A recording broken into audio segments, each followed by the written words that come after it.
So, what is erotic confidence? So, this is my definition that it's a felt sense of certainty that you have in your body that your sexuality is okay, that your desires okay, that you have access to feeling that, to knowing it. It's okay to want what you want, to like what you like, and you have the skill set to express it with yourself and with others. And I know that we can talk about erotic confidence in a way where it seems really performative, right? You're just like, hey, I'm swaggering around. Maybe you're making meaningful eye contact with someone. Um, and that can be part of it, right? We can definitely perform our eros, and that's neither here nor there. But I'm talking about something that is deep seated and pretty unshakable. This general sense of I'm okay.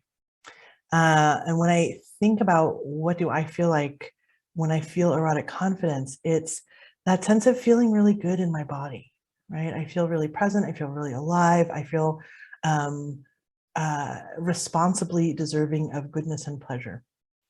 And I can share my erotic energy. I can give and receive erotic energy with the world. And just to say that this is not a monolithic state, right? It comes and it goes depending on where we are in our lives. It's learnable. It's a set of practices. It's things you do. It's not this like, I'm a confident dude and I've just got this forever, right? This is a way you engage with your sexuality in order to have the joyful sexuality in life that you want. Um, because really, erotic confidence isn't any different from confident confidence, right? It's the same skill set of I'm okay. Um, so, completely learnable skills and practices that anyone can access if you give yourself the opportunity. And here is where we get into trouble because most folks don't give themselves the opportunity. They think it's impossible. It's impossible for them to feel erotically confident. So let's talk about why this happens. So I follow the work of Carol Dweck. She is a professor of psychology at Stanford University, and her research has shown that folks who are fulfilled and successful are the way they are because they believe that they can always improve. They have what she calls it is a growth mindset. And confidence really requires a growth mindset because believing that you can learn anything, be any way different, right? Believing that is what actually leads to new behaviors, right? So if you don't believe that a new thing is possible for you, you're not going to do the behaviors that would actually make that new thing happen. Um, Part of that growth mindset requires risk, right? In doing something new and practicing something new and pushing those growth edges. And so it's that having that growth mindset, just determining that you are someone who can change, who can grow, who can expand, who can heal, really is the underlying secret sauce in what you're practicing, right? And not everyone believes that they're capable of change at a deep level, right? This can be really this invisible barrier that's in the way. And so I call these invisible limiting beliefs. It's something as strong as a steel wall that it's in your way, right? So you might think, yeah, I would love to be an erotically confident person. Like that sounds awesome, Pavini. Sure, I'll take that. And this part of you that's like, yeah, but that I can't have that. That's not for me, right? I don't get to have that. So that invisible belief of I can't have that gets in the way of you actually having that, right? So invisible limiting beliefs are these programs that are mindsets, programs, stories, narratives that are running all the time in our subconscious that leads to behaviors or the lack of behaviors that lead to the inevitable results of failure, right? So if I don't believe that change is possible for me, that growth is possible for me, I can't actually practice the things that would make me erotically confident which means like I'm never going to be erotically confident. Makes sense, right? And the problem with these invisible limiting beliefs, they get in there early. We're going to talk a little bit more about that later. And you can't see them. They're really hard to notice that they're running because it just seems like that's the way the world is, just that's how it is.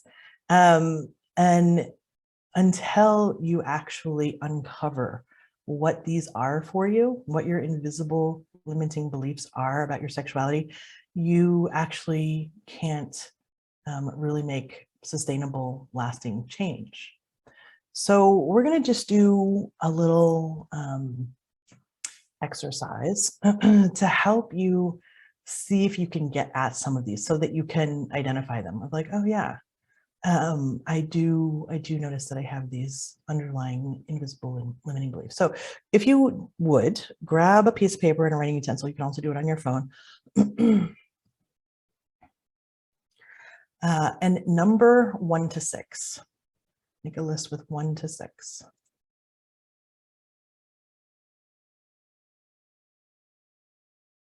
1, 2, 3, 4, 5, 6. Okay.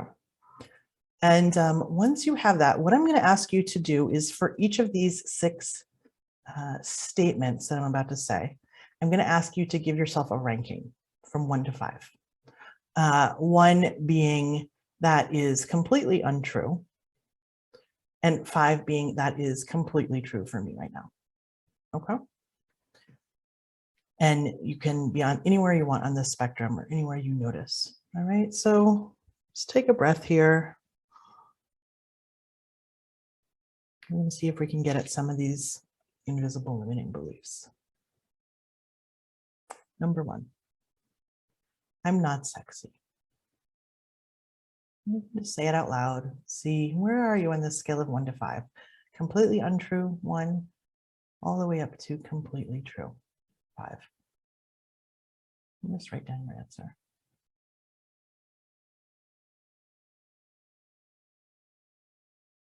Great. Number 2, no one wants me. And again, scale of 1 to 5. And say it out loud. See how it lands on you if you say it. No one wants me.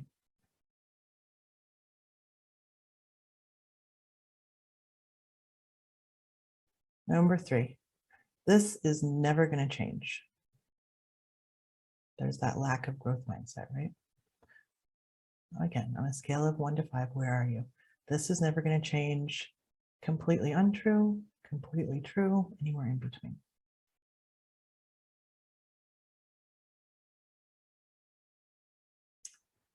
Number 4, I am too fucked up, broken, or freaky for lasting love.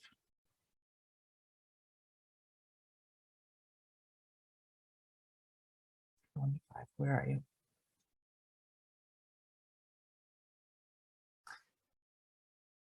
Two more. Number 5, if anybody really knew my secret fantasies, I'd be rejected.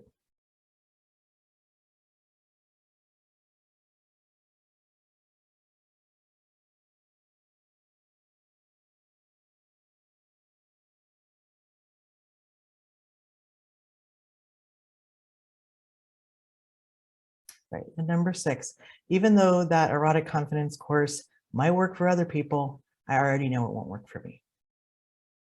And you can put something else besides the erotic confidence course, any method, practice, therapy, like even though that thing might work for other people, I already know it's not going to work for me. Where are you on that scale, 1 to 5?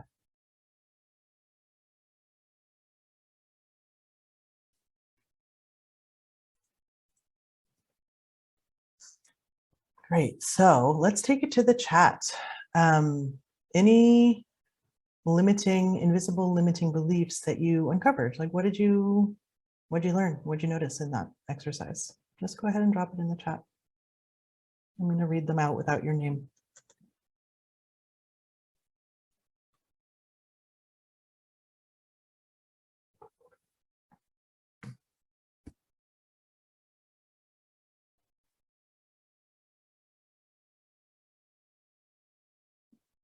What were the limiting beliefs that you uncovered by doing that? Maybe you already knew them, but what did you notice?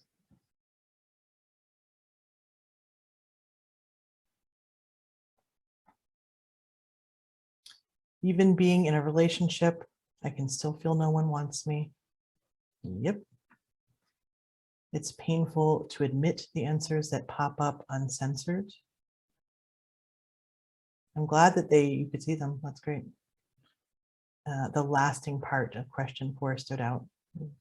I'm too fucked up to have lasting love. Yeah. Feeling that I'm unapproachable.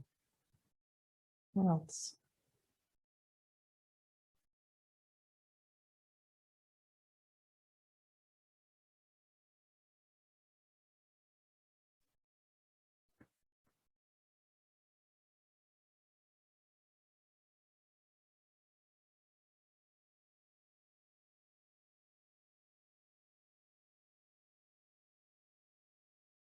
Anything else anybody noticed in doing that assessment?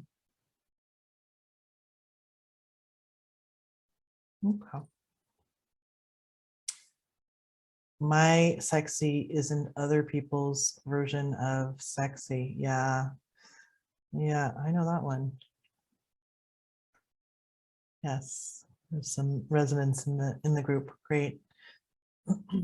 The nobody wants me had stories to counter it and to confirm it. Yep. We do that, right? Yeah, good. So the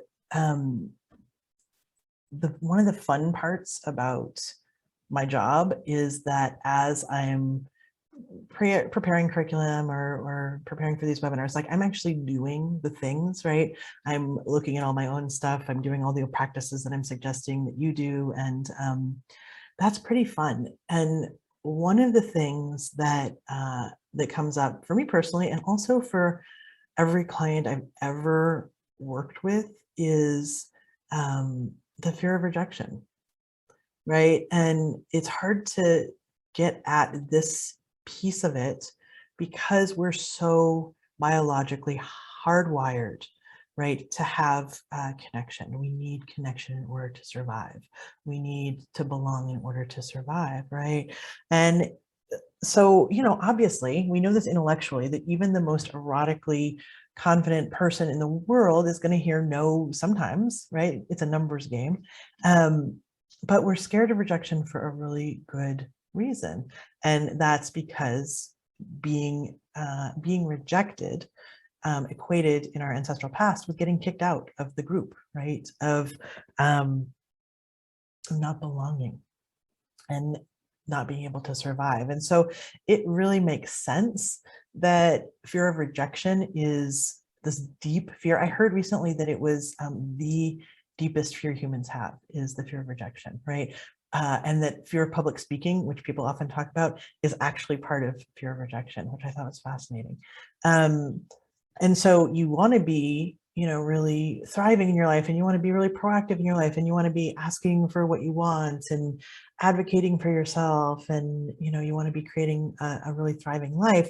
And at the same time, this is part of that system that's operating in the background, right? Where we play it small, we turn it down because we're just worried that we're going to be rejected. So this deeply buried fear of rejection really impacts us in profound ways. For example, you avoid new opportunities, right? So something comes up, like your friend invites you to go on a camping trip with their whole group of friends, and you decide you can't go.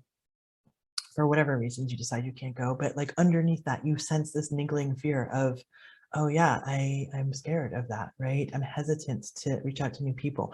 I'm scared that they might not welcome me, right?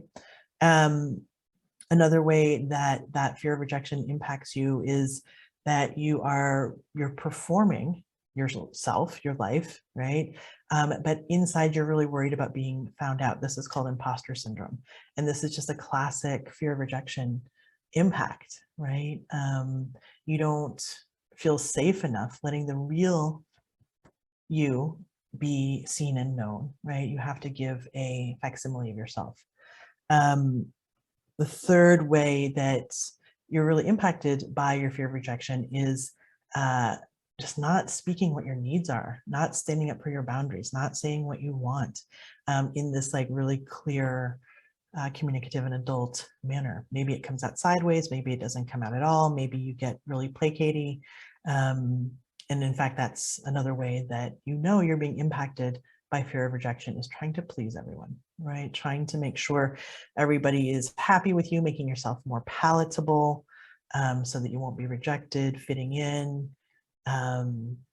This is a real way that we are afraid of being rejected.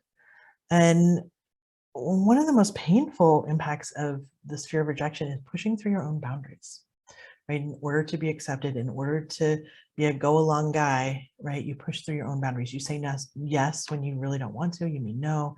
And maybe you let other people push through your boundaries, or maybe you're just pushing through your own boundaries, right? And you don't stand up for yourself, right? It's because you're so scared. If you say no, like if I get invited to this potluck and I say no, are they going to invite me again? Well, I don't really want to go to the potluck tonight, but I'm going to go anyway because I'm worried that I won't get invited again if I don't say yes. So this is how invisible limiting beliefs impact your behavior, right? And it comes through a filter of not super conscious, not really knowing why, right? It just kind of, this is the way it is again, but your behavior is impacted. You're limiting yourself and the choices that you're making with your practices, right? Because of this fear of rejection. So just curious right now, would love to get some answers from you. What do you know about this already? How is your fear of rejection limiting your confidence? And I'm going to give you an example from my own life. I work a lot with desirability, and as a fat person, as a trans person, as a queer person, like that's just a theme. It's going to be a theme, right? And so my fear of rejection inhibits me from proactively approaching lovers. I'm working with it, or new lovers, right? Because I'm so worried about being rejected. Right. And so that's one way that my sexuality gets limited. My confidence gets limited. Right. And so I have to be really conscious and present of that. So how is your fear of rejection? What can you see of how your erotic confidence is limited? What do you notice?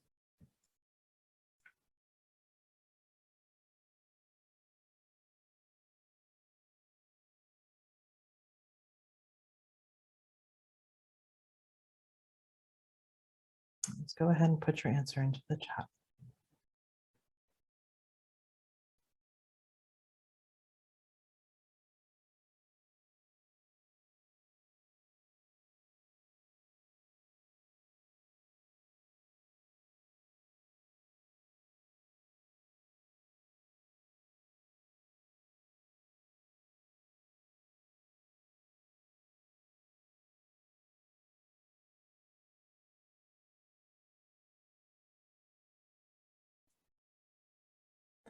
Inability to make the move. Oh, 100%.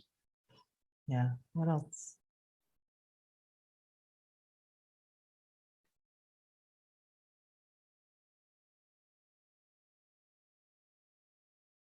When I project that others feel or will feel critical of my trans body, that's at my worst. Yeah.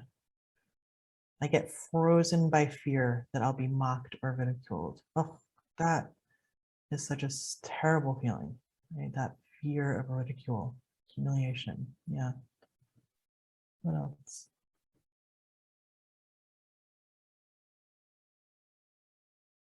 Thanks for those of you who are putting stuff in the chat. I know it's vulnerable to talk about this stuff. I just have a lot of compassion for it.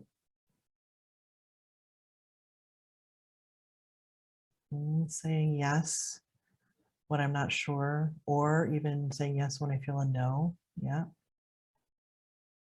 Having regret afterward. learning much later that the other person was also interested. Oh my gosh, that's the worst. How'd that happen? Yeah, that's terrible.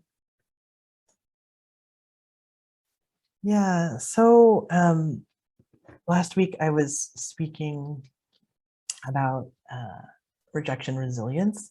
And one of the people who was there was like, ugh, I'm so tired of having to be resilient. And I really couldn't have agreed more. I think we have all been called on to be so resilient in the past year and a half, right? And I want you to consider that being resilient to rejection is a mindset that you can cultivate. Right. So it's not like, oh, I have to do self-care. I have to go to acupuncture. I have to go to therapy. It's just a mindset, right, of resilience. Because some people just naturally have this mindset of like, well, I'm going to throw a bunch of spaghetti at the wall and see what sticks. And it's a numbers game to them, right? Like I'm going to apply to all the conferences and all the book publishers and all of the everything, all the jobs. I'm just going to apply, like whatever, wide, cast a wide net, right? And for them, it's just that numbers game. They're not taking it personally. Each of those rejections, each time they hear no, it doesn't cut them in any way, right? It's just like, oh, well, I didn't get that one. That may be a benefit of privilege, and it may also just be like the constitution of how some people move in the world, right? It just, they kind of have that Teflon to rejection. And other people really take no, each and every no can cut deep. And so, you know, here's a little fun reframe about that, which is obviously in sexuality, getting to a no is actually a good thing, right? It's not a bad thing. Because in terms of consent, getting a clear no is way better than a messy yes or silence, right? And just think about that. If you were to hear no from someone instead of like, well, let's like, yeah, okay. Right? Wouldn't you rather if you were like, hey, let's make out, and the other person was like, yeah, I don't want to. Like that is so much cleaner than, okay, let's, you know? And so it's actually a gift here, right? And that hearing that no, even if it bums me out in the moment, even if I was really wanting to make out with that person, 100%, I'd prefer that no, right? And so you can, if you take that of like, that's what you would prefer to hear, you're going to have to work with your own disappointment, but whatever, you're grown up, you can do that, right? You would rather hear a no rather than a messy yes. So would everybody else. And so that can translate here, right? As part of your resilience of like, oh yeah, this is when I'm handing out my no, this is like a gift I'm giving because I'm being so clear, right? And then, you know, once we get to that no, it's like we can negotiate for something that's going to be fun for everybody. Well, you know, there's obviously different types of rejection. It's not just hearing no. And our lizard brain, where our fear of rejection and fear of being kicked out and fear of not belonging resides, that's not very discerning. So, you know, you say, hey, do you want to make out? And the person says no. And your lizard brain can go right to, like, oh shit, that's it. I'm out of this group. You know, like all the queers are going to make fun of me. They're all going to laugh at me, whatever. And that the beautiful neocortex front part of our brain is able to discern, right? And so instead of that no being 100% absolutely, without a doubt, personal about you, they don't want to make out with you. It's actually maybe about them.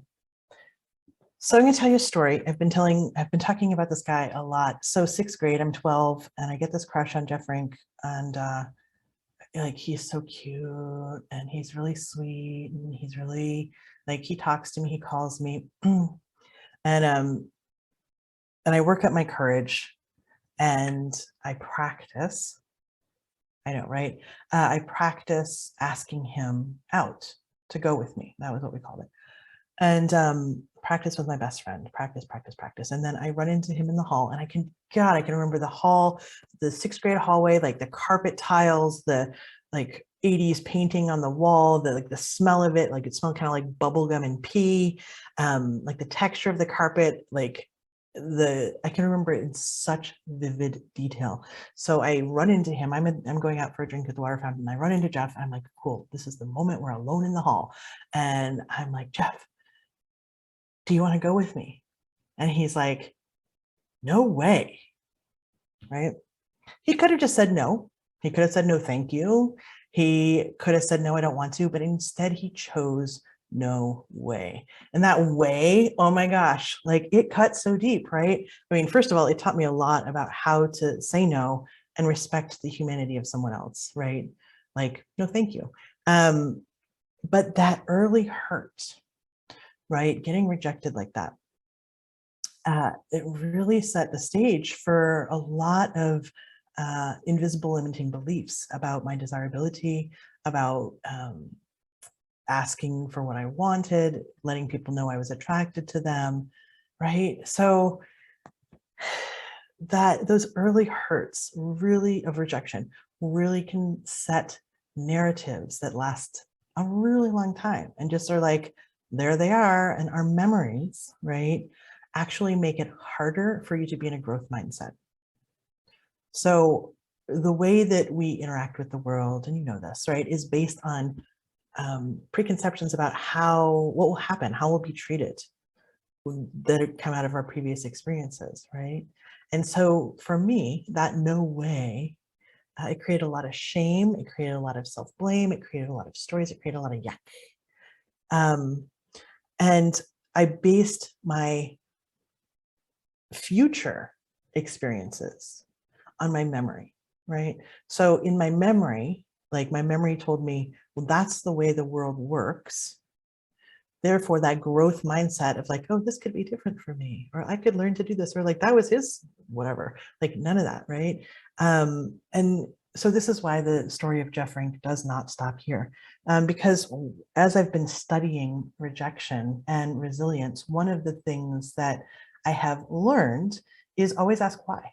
And it's not a pushback. It's not like, because no is a complete sentence, as we know. But you can ask why. So for example, I'm applying for a business loan last week, and I get a call from the bank and they say, oh, we're sorry, we can't approve you. They're rejecting my application for a business loan. Because I've been doing all this work with rejection, I was like, oh, tell me more, why? And it wasn't like, I was like, how dare you reject me?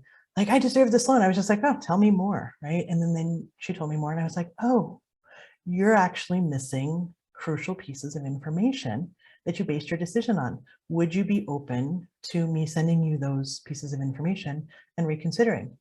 And she heard that and she was like, oh, wow, yeah, we did decide prematurely. Would you send those things to us? Happy to reconsider. I was like, hallelujah. Oh my gosh, this shit works, right? I just asked why, because I didn't understand. So in my example about Jeff Rink, right, I made up all these stories in my head about why he said no way. So it's 38 years later, and I'm preparing to teach the Erotic Confidence course. 38 years later, oh my gosh. And I realized that I actually have to, I have to find Jeff and I have to ask him why. Why did he say no? And because that memory of being rejected has had such lasting impact. My invisible limiting beliefs about attractiveness and desirability have really impacted my behaviors over and over and over again, right? And so the big secret about feeling sexier in your own skin is taking back all of the pieces of you that have internalized shame that was put on you, all the places that you've given your power away to someone else so that they have the power to reject you, right?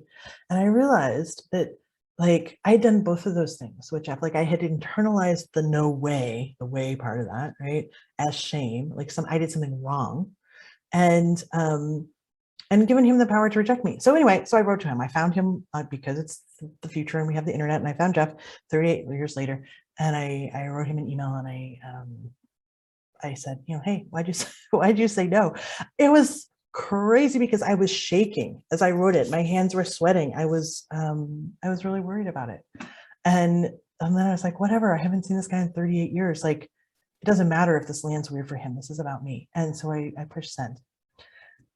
And the moment I push send, something really magical happens. This rush of power back into my body. I felt the release of the shame, like return to sender. And I felt sexier, right? I was like, first of all, I thought it was hilarious that I did that. And second of all, I just felt sexier. I was like, yeah, like my desire at age 12, what a beautiful thing that was, you know, to get a crush, to have those feelings for the first time, like that's special. And so that invisible limiting belief, right, of like, I'm not desirable, I'm not sexy, my desires aren't good. I just have more choice now. I'm not saying that like I'm magically fixed or anything, but what I'm saying is that I have more choice.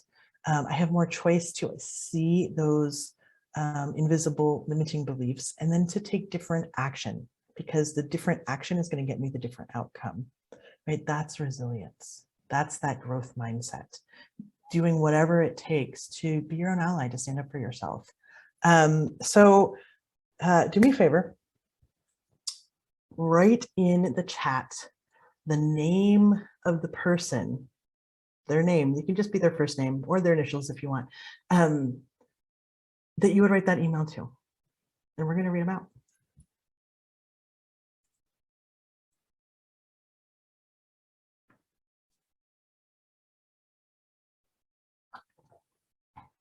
Reagan. Yeah, write that email to Reagan. Well, it's Milton Craven, Aviv.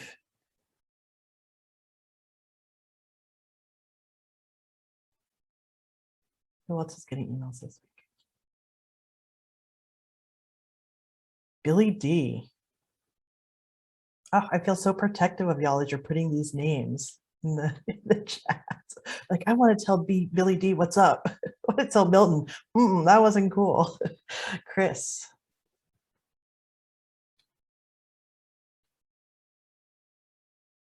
David.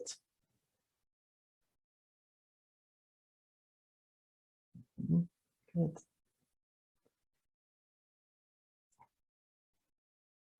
So I haven't heard back from Jeff yet. But if I do, I'm gonna let you know. I'm gonna let you know what he says. Because the bottom line is that if you decide that feeling afraid of rejection has really controlled your actions for long enough, silently from the backseat, right? That feeling confidence is a choice that you get to make, right? Because this is practices and mindsets, right? This is not magic. It's practical. It's really, really practical stuff of doing the work to confront all this stuff that's in the way of it, right? Because it's not, confidence is not, erotic confidence is not just a thing that some people get. Like, we can all have this. And I actually think that it's not optional, right? You need confidence in your life, erotic and otherwise, to really live your most expressed life, to get what you want. And honestly, what you deserve. You're not asking for too much. Like, other people are getting fun and lasting love and sexy time and raises and houses and all the good stuff, you know, like they're all getting that. Why shouldn't you? Like, there's nothing wrong with you, right? There's nothing wrong with you that you shouldn't get the same stuff that other people get the chance to have, right?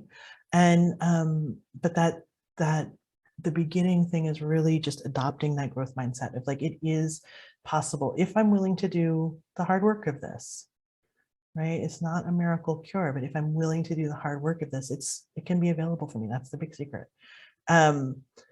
Believing that it's possible, things can change. So I'm going to talk a little bit about our erotic confidence course, because I think that having support in these processes is really helpful, really helping you practice the skills you need in an environment where everybody else is doing the same thing, you know? So if I say, hey, go ask someone on a date this week, everyone in the class is going to have to do it, right? And so you have everyone's support and everyone's cheering you on. So that piece of doing this work in community, I think, is really a big deal. That building capacity to take risk, right? And regardless of how it turns out, you become the person who's capable of taking those risks. no one in the class is going to come into the class feeling erotically confident, right? That's the criteria. Everybody wants it and everybody's there to get it. And everybody's taking a leap of faith that maybe it's possible for them, right? So they have a growth mindset. And I think that's truly all I can ask of you, is that you have a growth mindset about this stuff.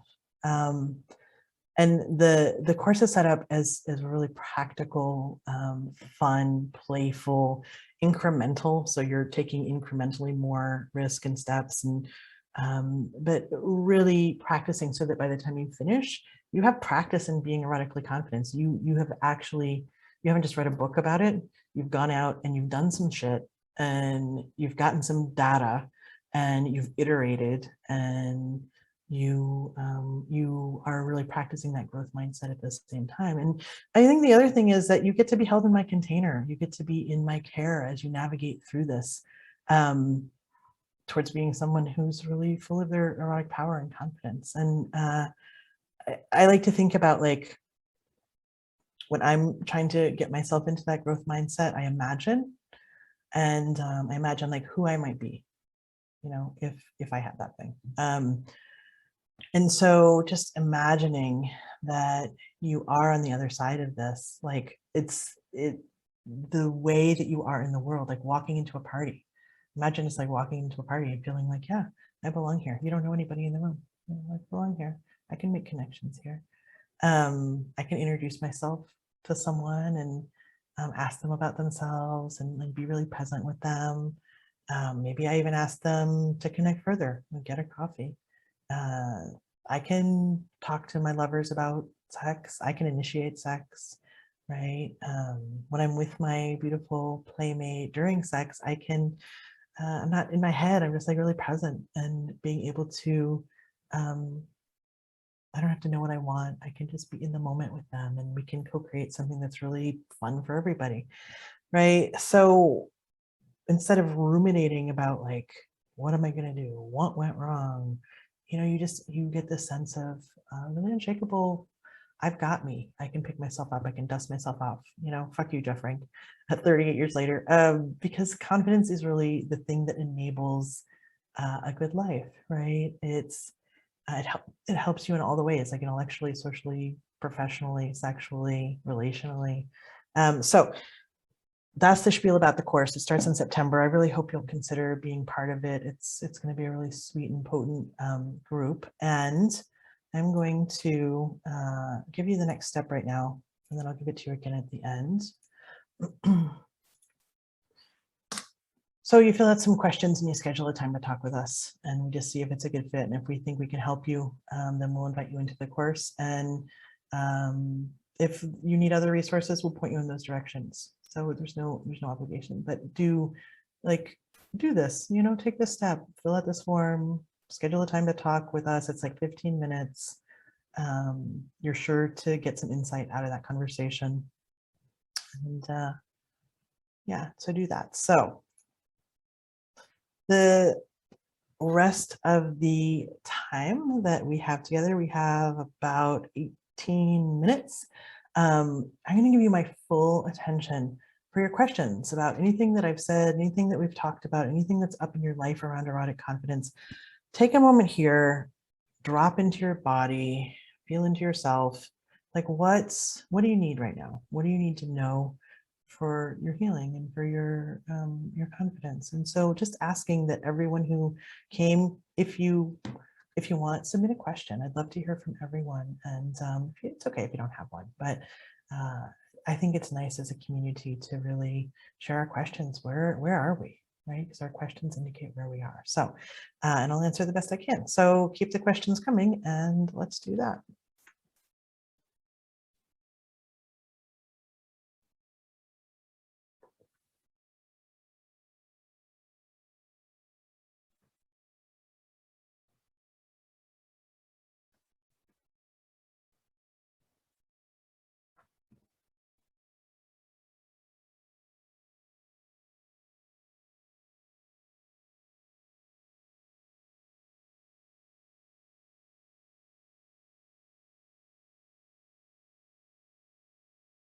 Okay.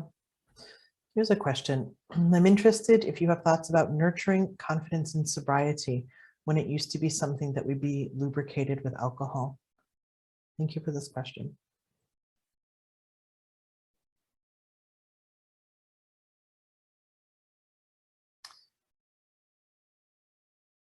My gut says that if you can do this with alcohol, you can do it without alcohol. That the parts of you that are lit up or that are shiny or that are more lubricated with that substance are parts of you that just aren't as practiced, but they're parts of you already, right? It's just without the inhibitors, the shame or the fear of rejection. And so I wonder about how available are you to be in a practice mindset with this of like starting small, uh, maybe even practicing with yourself in the mirror, but that being in that same energy that felt effortless with alcohol, really starting to practice being in that same energy without alcohol, right? So that you get that, God, this is such deep, beautiful confidence work, because if you can nail this, like, whoa, right? And actually I've worked with a lot of folks in this situation in my practice, and like being present, right, is the key here of how do we approach with presence, and how do we feel inside our skin, and um, and I think one suggestion I would have is tending whatever small part is freaked out.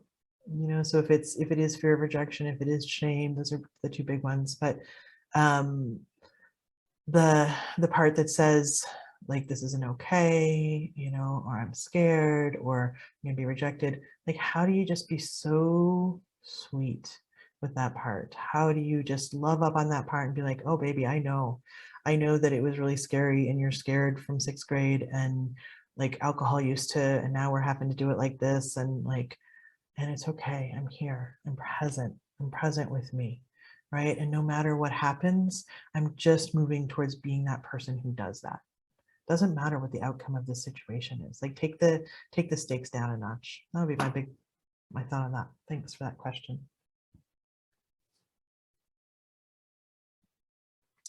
I travel a lot for work, and it can be hard to get myself out there. Do you have any thoughts on how to be present while constantly moving, so to speak?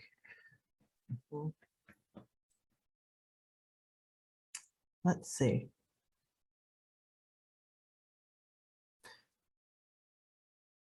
So in some ways, there's a beautiful opportunity here, and I'm sure you're aware of that, right? Which is that you could have a lot of different practice opportunities in a lot of different places, right? And so you could get really scientific with this stuff of, all right, I'm going to, in every city that I'm in, I'm going to go on at least one date, and you could set up what skill you're practicing ahead of time, right? Like having a bigger container than just the relational container, I think is really helpful, right? So for me, like that's that scientific container of like, I'm collecting data. So it's like, it's not like you're being sketchy or anything. You can be transparent with whoever you're going on that date with, right? But you're in a little bit of a role of like, it's personal and I'm practicing, because like, I think when you take down the intensity on anything, it makes it easier to show up for it, right? So it's like you're having a hard time getting yourself out there. I guess I'm curious about, and this would maybe be more of a conversation, like why is it hard? And if you're willing to come on and talk a little bit about this, I'm happy to talk with you. You just have to, if you could raise your hand if you're willing to do that, we can talk about it. But I think I need to understand a little bit more about like what's hard about getting yourself out there.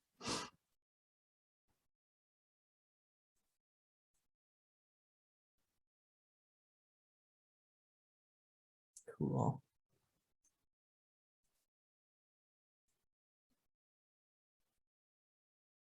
All right. Hi. Hi, thank you so much. Totally. Yeah, I move a lot. I travel a lot for my job, for my nonprofit, and I'll use being in a different space as an excuse to sort of not go out to a certain extent. And I'll be like, oh, I'm in a different place. Nobody knows me, so there's no reason to go out there. Or I'm only here temporarily, so why would I go and waste somebody's time? Um, and I don't see myself being in a certain place for a super long time in the near future. So I feel a little guilty because I feel like I'm setting people up for disappointment or something. Yeah, that's interesting. Um, gotcha. Thanks for the deeper understanding of it. Okay, so what I'm hearing is you're worried about setting people up, that you're only there for a little while, that they're going to be disappointed. You know, here's my thought about it. Sometimes when I see on people's online profiles that they are just in town for a little while, this just literally happened to me last week. I'm like, cool. And I'm like, cool, because I don't actually want to have a relationship, you know? So if somebody's just in town for a little bit, it's kind of awesome for me. I'm like, great, I can enjoy you. We can have fun connecting. It's not going to be serious. There's not going to be expectations. Like, I know what I'm available for right now, and that's what I'm available for. So for me, that's like a great thing, right? And I think that there's probably other people like me, you know? And so I wonder about reframing that first. And like, also, a date is not a relationship, right? So like wherever any of us are, uh, like just going on a first date is never like, you're not signing anything in blood, right? You're just getting to know someone, and like you can be really transparent with them about that. You can be transparent on any of your dating profiles. I move a lot. Um, and let people know up front, and then they can let the buyer beware, right? You've given them informed consent. You're transparent about it. And sure, you know, they might feel disappointed, but that's like not actually yours to handle if they feel disappointed. Does that help? Absolutely. I totally hear you on that. And it definitely takes a lot more pressure off my shoulders because I feel like there's a lot of expectation. The whole date thing feels like an expectation in many ways. Yeah, and if you were, if you wanted to buy a new car and you were just going to different dealerships and test driving new cars, like, you're not under any obligation to buy any car, right? It's kind of the same thing of like these first encounters that we're having with people. We want to, you know, always be so respectful of each other's humanity. Like, people aren't dispensable, they're not things, but um, you know, we get to explore together, and that, I think that's really sweet. And some of the, like, those really tender healing experiences that we can have, maybe it's just a one night thing. You know, we can leave people in better shape than we found them, and they can leave us in better shape than they found us. And I've had that experience in one night stands, you know, of just being like, holy shit, that was a miracle.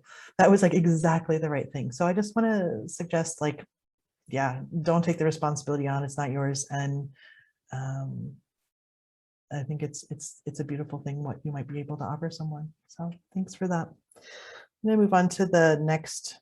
Oh, great. Someone says, I love meeting up with people who are passing through. I have a family and limited time for relationships on top of that. Totally.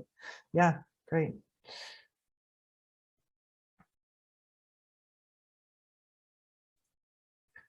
Cool. Any other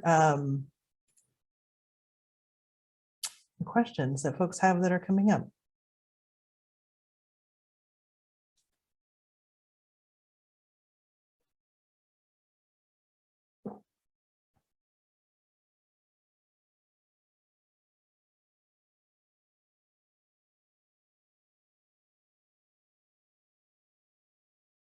I'll give you just a few more seconds to type it in.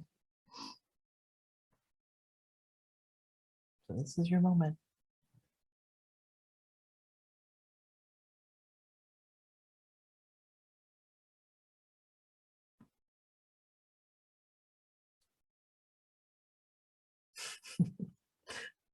just meeting people for science is an appreciated idea. Great. Okay. Well, I'm going to put the that link again so that you have that. So go ahead and copy and paste that so that you can sign up for a time to speak with us. I'm just so grateful. Like, this is so fun for me to be with you in these spaces and test out new thoughts and new work. And I just feel really grateful for you showing up for all that, and hope this was really helpful for you.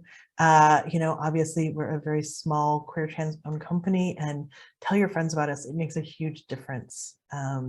Your word of mouth actually matters to us, and it's the way you can be in reciprocal relationship with us. If this has been helpful, is just to talk about us and tell people about us. So really wishing you a beautiful rest of your day. I'm Dr. Pavini Moray for Wilcilium, and wishing you breath and pleasure. All right. Bye, everybody.